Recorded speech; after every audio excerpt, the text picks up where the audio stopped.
हाँ तो मेरे यारो, एपिसोड की शुरुआत में डेजी बोलती है तो आखिरकार वो इस मुश्किल सिचुएशन से निकल ही गया। और होशिमिया ईजी सच में बहुत इंटरेस्टिंग बंदा है, जिसमें एक आदमी पीछे से बोलता है कि ईजी की इच्छा शक्ति सच में बहुत कमाल की है और उसे हिरागी के साथ छोड़ना शायद एक बेवकूफ़ी थी। इसमें डेजी बोलती है लेकिन वो तो तुम्हारा।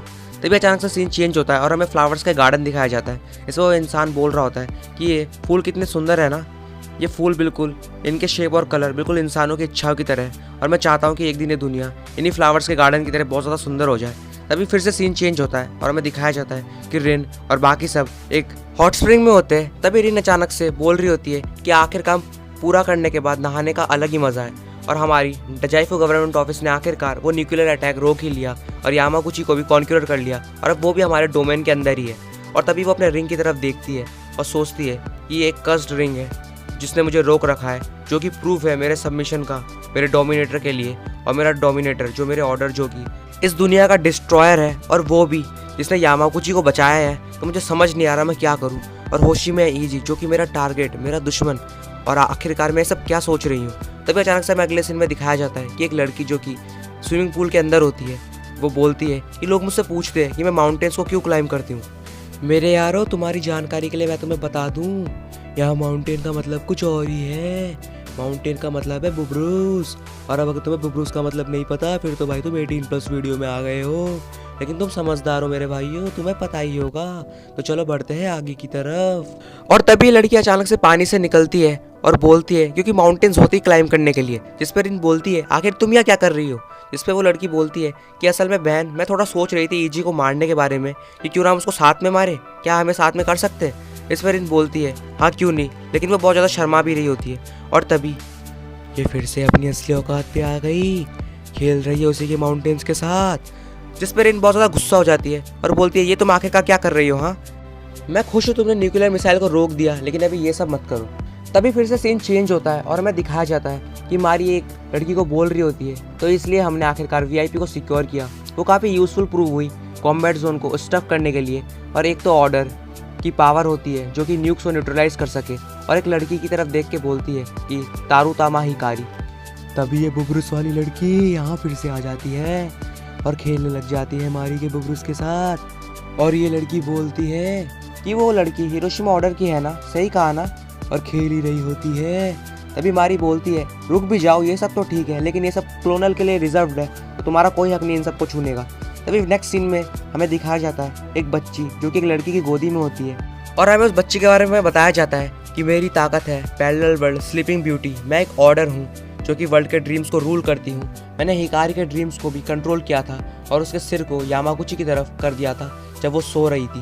और तभी हमें फिर से नेक्स्ट सीन में दिखाया जाता है कि ये खेलने वाली लड़की फिर से 10th ग्रुप के 8th हैंड के पास चली जाती है, मीनामोटो, जिसकी गोदी में वो बच्चा होता है।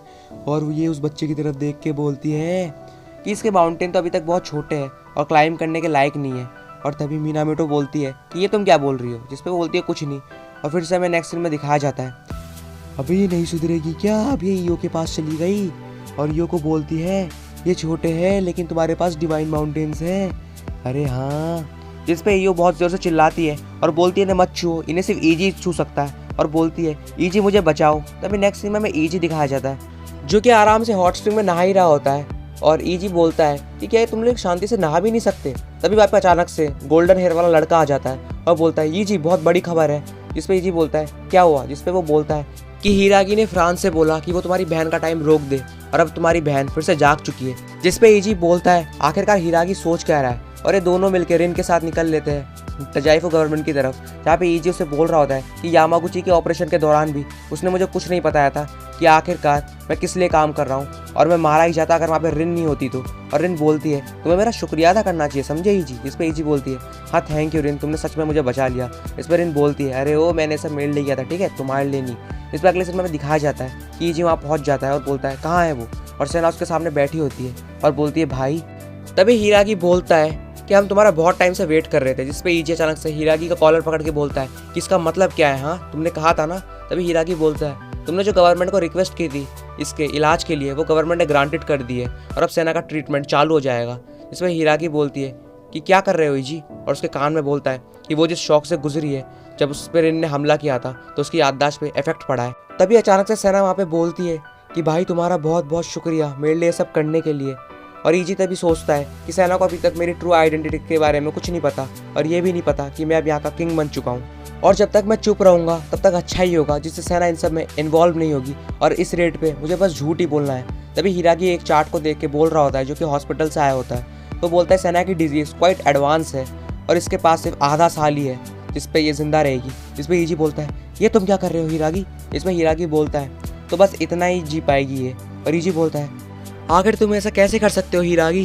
जिस पे सैना बोलती है कि भाई क्या मैं बहुत जल्दी मरने वाली हूँ।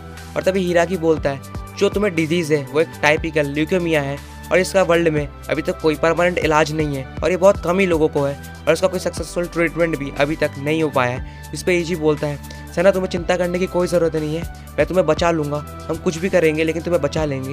इसमें सैना बोलती है लेकिन कैसे। मुझे हमेशा से आइडिया तो था कि मेरी इस बीमारी को तुम बहुत ज़्यादा सीरियसली लेते हो और मेरी बहुत चिंता भी करते हो।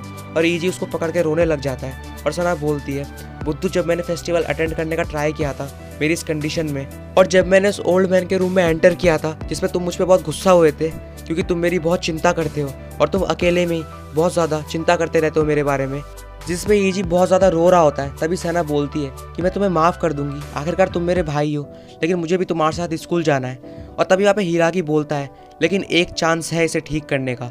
ईजी मूव में एक ऑर्डर है जिसका नाम है कामिसुबी और उसके पास ऐसी पावर है जिससे वो किसी भी ऐसी डिजीज़ को ठीक कर सकता है जिसका कोई इलाज नहीं हो, लेकिन वो बहुत ही बूढ़ा है, लेकिन हाँ वो अभी भी हेल्दी है। तो क्या ईजी तुम वहाँ पे जाओगे। इस पर ईजी अचानक से बोलता है क्या सैना ठीक हो सकती है। और हिरागी बोलती है हाँ वो शायद वहाँ पे ठीक हो सकती है। और ईजी बिना कुछ सोचे समझे सैना को गोदी में उठाता है और बोलता है लॉरेन जल्दी चलो हमें साथ चलना है। जिस पर लॉरेन बोलता है अभी बहुत लेट हो चुका है ईजी, हमें कल जाना चाहिए। और तभी अचानक से वो तीनों वहीं से चले जाते हैं। और तभी अगले सीन में दिखाया जाता है एक टकला जो कि हिरागी को बोल रहा होता है कि टेस्ट के असली रिजल्ट्स तो यहाँ है। इसमें वो टकला बोलता है जैसा कि हमने सोचा था कि वो रियल ब्लड भाई बहन नहीं है। और हिरागी को बोलता है तो इन सब के बाद क्या आपने कुछ सोचा है क्या करना है। जिसमें हिरागी बोलता है सिर्फ हमें ही पता है कि ऑर्डर्स बढ़ते जा रहे हैं और जब तक ये वर्ल्ड को पता लगेगा तब तक बहुत देर हो जाएगी और हमारे पास बहुत कम टाइम है। इससे पहले सेकंड गेट डिस्ट्रक्शन को ग्रुप ऑफ 10 इस पूरे वर्ल्ड पे कंट्रोल करना चाहिए। और तभी हमें अगले दिन दिखाया जाता है रिन जो कि ईजी को बुलाने आती है। और ईजी जैसे ही जाता है तो उसको पता लगता है कि सैना तो वहाँ पे है ही नहीं। जिस पर एक इंसान उसे बोलता है वो तो पहले ही चली गई लेफ्टिनेंट क्लोनिन के साथ। इसमें ईजी बोलता है कि आखिर वो सोच क्या रहा है। और तभी वो सीधा हिरागी के पास जाता है जिसमें हिरागी उसे बोलता है कि तुम तुम्हारी पावर्स पे बहुत अच्छा कंट्रोल करते जा रहे हो धीरे धीरे। इस पर ईजी बोलता है सच सच बता तेरा प्लान क्या है। इसमें हिरागी बोलता है हम सैना की टेस्टिंग कर रहे हैं ताकि वो एक ऑर्डर बन जाए जिससे वो हमें एज अ होस्टेज सर्व करेगी। और ईजी बोलता है ये ऐसा कुछ नहीं होगा और सब कुछ यहाँ मेरे मुताबिक होगा ऑर्डर। और अपनी पावर का यूज़ करता है और हिरागी भी अपनी पावर का यूज़ करता है और बोलता है ऑर्डर। और ईजी बोलता है मैं तुम्हें ऐसा नहीं करने दूंगा। और तभी ईजी व्हील चेयर से सैना को यहाँ पे ले लेता है, लेकिन तभी हिरागी अपनी पावर का यूज़ करता है और वो व्हील चेयर को अचानक से टेलीपोर्ट कर लेता है और ईजी को पीछे से पकड़ लेता है। और तभी हमें नेक्स्ट सीन में दिखाया जाता है कि हिरोशिमा डिस्ट्रिक्ट, हिरोशिमा सिटी, जहाँ पे रिन और ईजी एक बस के अंदर बैठे होते हैं और ईजी सोच रहा होता है कि मैंने ये सब हिरोशिमा को अपना डोमेन बना के चालू किया था और ये स्ट्रैटेजी बहुत हार्ड थी और कितना टाइम लगेगा हिरोशिमा को डोमिनेट करने में। तभी लॉरेन उसे बोलता है हिरोशिमा बहुत ही स्पेशल है और उसे कोई भी ऐसे ही कंट्रोल नहीं कर पाया है। जिस पे ईजी बोलता है आखिर क्यों नहीं। इसमें लॉरेन बोलता है 10 साल पहले जो ग्रेट डिस्ट्रक्शन हुआ था उसके बाद लोकल फोर्सेस ने गवर्नमेंट को ले लिया था, इससे पहले कि गवर्नमेंट कुछ कर सकती। इस पर ईजी बोलता है लोकल फोर्स ये क्या है। इसमें लॉरेन बोलता है वो जिनके पास जापानीज स्पिरिट है द याकुजा, उन्हीं को लोकल फोर्स कहा जाता है। और ईजी बोलता है एक बार जैसे ही मैं उन लोगों को डोमिनेट कर दूंगा जो कि इन सब पे रूल करता है, फिर मैं हिरोशिमा को इजीली मेरा डोमेन बन जाएगा। जिस पर अचानक से वो फिर से हमें बस का सीन दिखाया जाता है और अगले सीन में हमें पता लगता है कि ये लोग एक जगह पहुंच चुके हैं जहाँ पे रिन बोलती है ईजी ये देखो हिरोशिमा कैसल। इसमें ईजी बोलता है हम यहाँ घूमने नहीं आए ठीक है रिन, ना ही कोई स्कूल ट्रिप में आए, हम यहाँ पे कुछ काम से आए, लेकिन वैसे तुम बहुत खुश लग रही हो। इस पर रिन बोलती है हाँ मैं हूँ, क्योंकि आखिरकार तुम्हारा डोमेन है और अब मुझे तुम्हारे साथ चिपकने की और कोई ज़रूरत नहीं है और मैं अब एकदम फ्री हूँ। इस पर हमें नेक्स्ट सीन में दिखाया जाता है कि वो लोग आइसक्रीम खा रहे होते हैं और रिन बोलती है ये लो एक ट्रेड, आधा तुम खाओ आधा मुझे देना। और ये बहुत सारी चीज़ें खाते हैं जैसे कि आइसक्रीम और ये हर चीज़ के अंदर बस ऐसे ट्रेड करते रहते हैं, कोल्ड ड्रिंक आधा ये आधा वो। फिर आखिर में जब ये लोग चल रहे होते हैं तब ईजी बोलता है कि हमने अभी तक जितना भी शेयर किया है ये सब देखा जाए तो इनडायरेक्ट किस है। इस पर रिन अचानक से शर्मा जाती है और बोलती है सबे साले सब कुछ खाने के बाद ये सब बोल रहा है। इस पर ईजी बोलता है वो तुम ही थी जिसने ये सब कहा था।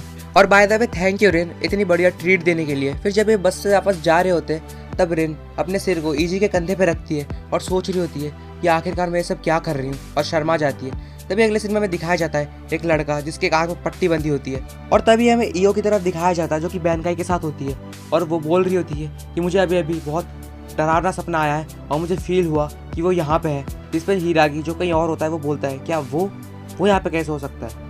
और वही दूसरी तरफ ईजी और रिन एक जगह पहुंचते हैं जहाँ पे रिन बोलती है ईजी देखो पीस मेमोरियल, और जहाँ पे ईजी बोलता है तुम ही देख लो, मुझे देखने की ज़रूरत नहीं है। इस पर रिन बोलती है मुझे फिर से कुछ खाने का मन हो रहा है, और ईजी बोलती है जो भी तुम्हारा अच्छा तुम ले आओ। और तभी रिन वहाँ पे एक वैन के पास जाती है और वो कुछ सामान ले ही रही होती है, लेकिन तभी उसकी नज़र उस रिंग पे पहुँचती है और वो बोलती है मेरे पेरेंट का मर्डरर, मेरा एनिमी, मेरा टारगेट, जिससे मुझे बदला लेना है। और तभी उसके पीछे से वही आदमी आ जाता है जिसकी आंखों में पट्टी बंधी होती है, और वो बोलती है चलो तुम्हारी विश को मैं ग्रांट कर देता हूँ। और अचानक से रिन के हाथ से वो रिंग गायब हो जाती है, जिससे रिन देख के बोलती है आखिरकार मैं ये सब क्या कर रही थी। और वही दूसरी तरफ ईजी किसी से बच के भाग रहा होता है, दो लोग उसके पीछे फायर कर रहे होते हैं, जिस पे ईजी बोल रहा होता है आखिर ये याकुजा मेरे पीछे क्यों पड़े। और तभी ईजी बोलता है आखिर मेरे कमांड्स इन पे काम भी क्यों नहीं कर रहे। और तभी एक आदमी वहाँ पे आ जाता है और वो बोलता है फ्रूड ने कहा था कि जो इंसान को बीज से अलग बनाता है वो है उसका दिमाग। और ईजी बोलता है आखिर तुम कौन हो। इस पर वो आदमी बोलता है यूनिजीएम पब्लिक सेफ्टी डिवीजन 6, मेरा नाम है हातोरी हानाजू। और हातोरी बोलता है कि मैं तो यहाँ पे मिसिंग कामिसुबी को ढूंढने आया था, लेकिन सोचा नहीं था कि यहाँ पे मुझे होशिमिया ईजी मिल जाएगा। मुझे लगता है तुम्हारे मरने का सही टाइम आ गया है। और फ्रेड ने कहा था कि इंसान एकदम जानवरों की तरह होते हैं, बिल्कुल नासमझ, वो उन्हीं सोच के साथ जीते हैं और वो कभी किसी अपने सोच को भुला नहीं पाते, जैसे कि ईजी तुम, जैसे कि एक लड़की को जिंदा रखना जो कि अपनी जिंदगी का एक ही लक्ष्य बना के बैठी है कि उसे बदला चाहिए। और ये तो बहुत बड़ी नासमझी है ईजी कि तुमने से कुछ भी नहीं किया। तभी वहाँ पे सामने से रिन आती है और ईजी बोलता है रिन नहीं, जिस पे हातोरी बोलता है चलो अब मजा लिया जाए, मेरी पावर है दूसरों को डोमिनेट करना, और अब रिन तुम्हारे सपने की बारी है, चलो अपने सपने को पूरा करो। और रिन बोलती है मैं तुम्हें मार दूंगी, और ईजी पे हमला करने लग जाती है। ईजी अपनी पावर का यूज करता है ऑर्डर, सब कुछ मेरे मुताबिक हो, लेकिन रिन तो नॉर्मली नहीं होती और उसके एंकर्स रिन तक पहुंचते भी नहीं है। तभी ईजी सोचता है कि वो ऐसे रिन को डोमिनेट नहीं कर सकता, और तभी रिन ईजी का एक हाथ भी काट देती है। और तभी वहाँ पे अचानक से बैंकाई और ईओ दोनों आ जाते हैं और बैंकाई रिन पे हमला करता है, लेकिन रिन उससे बच जाती है। और अगली सिनेमा में दिखाया जाता है रिपोर्टर जो कि बोल रहा होता है लेफ्टिनेंट क्लोनेन मारुकामी बैंकाई और ईओ ने ईजी को ज्वाइन कर लिया है। और हीरोगी बोलता है कि ईओ ने बोला था कि वो ईजी के लोकेशन को प्रेडिक्ट करने का ट्राई कर रही है, और इसका मतलब वो उसके कांटेक्ट में है और ईओ भी अभी वहीं पे होगी, तो मैं भी अभी हिरोशिमा जा रहा हूँ आई तो। और वही दूसरी तरफ हमें दिखाया जाता है बैंकाई बोलता है ईओ ईजी को जल्दी यहाँ से ले जाओ, इसे मैं देखता हूँ। और ईजी बोलता है रिन को मत मारना बैंकाई, जिसमें बैंकाई बोलता है ये सब बातें मुझे तुम्हें बताने की जरूरत नहीं है ईजी, तुम यहाँ से जाओ। और अपनी पावर को यूज करता है, बोलता है पावर आरामीडा बैटल ऑन। और ईजी बोलता है हमें कोई रास्ता ढूंढना ही पड़ेगा रिन को नॉर्मल करने का। और तभी हातोरी बोल रहा होता है तुम अभी भी यही सब सोच रहे हो ईजी कुन, अब मुझे स्ट्रगल शो करो जो कि मैं मेरे वीआईपी सीट पे आराम से एंजॉय करके देख सकता हूँ। और ईजी बोलता है जल्दी रिन को नॉर्मल करना होगा। और ये बोलती है नहीं ईजी तुम्हें चोट लगी है, जिसपे ईजी बोलता है तो तुम क्या चाहती हो कि मैं हार मान लूँ। इस पर ईओ बोलती है कि उसकी डोमिनेशन पावर खतरनाक है, उसके पास जाना बहुत ज़्यादा खतरनाक है। और ईजी बोलता है तुम्हें ये सब कैसे पता, जिस पे ईओ बताती है कि आखिरकार ग्रुप ऑफ 10 इसीलिए बनाए गए थे इसका मुकाबला करने के लिए। लेकिन तभी अचानक से रिन बैंकाई पे हमला कर देती है और रिनकाई को चाकू से बीच में से काट देती है। और तभी ईजी अपनी पावर्स को यूज़ करता है और बोलती है क्या तुम मुझे सुन सकती हो रिन। और लगता है कि मुझे ऑर्डर को हराना होगा जो उसे कंट्रोल कर रहा है। और तभी एक पत्थर को लेके ऑर्डर की तरफ शूट कर देता है हाथोरी की तरफ, और हाथोरी को मार भी देता है, लेकिन असल में उसे कुछ नहीं होता। फिर ईओ बोलती है ईजी नहीं इन सब से कुछ नहीं होगा। और हाथोरी बोलता है मैं तो बस एक आम आदमी हूँ, मुझे भी कोई कंट्रोल कर रहा है। इस पर ईजी बोलता है इसका मतलब यार ये भी कंट्रोल में, अब मैं क्या करूँ।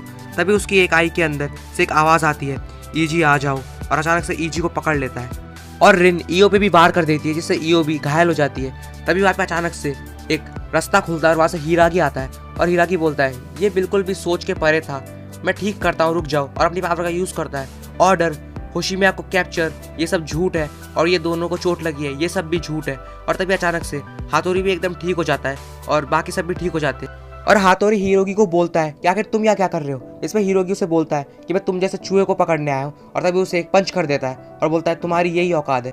और फिर हाथोरी जैसे ही उठता है वो वहाँ से भागने लग जाता है और बोलता है रिन जल्दी यहाँ से चलो, और रिन भी उसके साथ भाग रही होती है। इस पर ईजी बोलता है रुक जाओ रिन मत जाओ, जिस पर रिन उसे अपनी आग दिखाती है कि इसका मतलब वो नॉर्मल है और वो अपनी मर्जी से भाग रही है। जिसको देख के ईजी बहुत ज़्यादा शौक हो जाता है और नीचे बैठ के पूछता है हीरो की आखिरकार ये कौन थे और ये हमसे क्यों लड़ रहे थे। तभी वहाँ पे अचानक से डेजी अपेयर हो जाती है और वो बोलती है कि असल में वो तुम्हारे बायोलॉजिकल फादर थे और उसका नाम है होशिमिया गिनाई। तो मेरे यारों ये एपिसोड भी यहीं ख़त्म हो जाता है। और मैंने इसमें ज़्यादा मजाक इसलिए नहीं किया क्योंकि भाई ये एपिसोड ज़्यादा ही सीरियस था। तो मिलते हैं नेक्स्ट वाले एपिसोड में मेरे भाइयों, तब तक के लिए टेक केयर और बाय बाय।